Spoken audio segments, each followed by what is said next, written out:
হুমকি ধামকি দেওয়ার যুগ আমরা অতিক্রম করে এসেছি। আর সামনে যে সময়টুকু আছে এর মধ্যে সবগুলো কেন্দ্রে সিসি ক্যামেরার আওতায় চলে আসবে। কয়েকদিনের মধ্যেই বিভিন্ন আইনশৃঙ্খলা বাহিনী, সেনাবাহিনী সহ আমাদের কিন্তু একেবারে মাঠ পর্যায়ে কার্যক্রম শুরু হয়ে যাচ্ছে।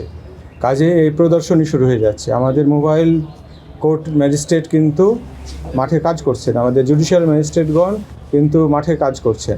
কাজে এরকম কোনো যদি অভিযোগ বা কোনো ধারণা যদি আপনাদের কাছে থাকে, নিশ্চয় তথ্য তো প্রথমে আপনারাই পান, তো অনুগ্রহ করে আমাদের কাছে তাৎক্ষণিকভাবে আপনি জানাবেন। ঠিক আছে, আমাদের জেলা প্রশাসক মহোদয় আছেন, আমাদের অন্যান্য আইনশৃঙ্খলা বাহিনী আছে।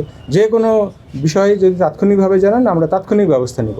এটা কাউকে অনৈতিক ছাড় দেওয়ার কোনো সুযোগ নয়, কেউ কাউকে হুমকি ধামকি দেওয়ার যুগ আমরা অতিক্রম করে এসেছি। নাটোর জেলার যে 4টি আসন, এই ভোট কিভাবে আমরা নির্বিঘ্ন করতে পারি, একটি স্বচ্ছ সুন্দর পরিবেশে ভোটটি আয়োজন করতে পারি, এ বিষয়ে আমরা আলোচনা করেছি এবং আমাদের প্রস্তুতিগুলো নিয়ে আমরা পর্যালোচনা করেছি। কারণ আপনারা জানেন যে আগামী 22 তারিখে আমাদের প্রতীক বরাদ্দ হতে যাচ্ছে। টানা তৃতীয়বার অর্জন করেছে দেশের সেরা সুপার ব্র্যান্ড স্বীকৃতি বসুন্ধরা টিস্যু। এরপরে আনুষ্ঠানিকভাবে প্রচারণাগুলো শুরু হবে।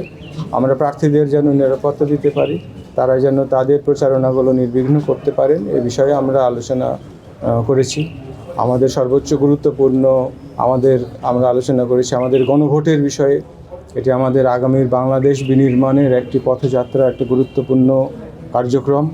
আমাদের এই গণভোটে জনগণকে এবং ভোটারদেরকে সম্পৃক্ত করা, সচেতন করতে আমরা কী করব, এই বিষয়ে আমরা আলোচনা করে বিভিন্ন সিদ্ধান্ত এবং পদক্ষেপ নিয়েছি।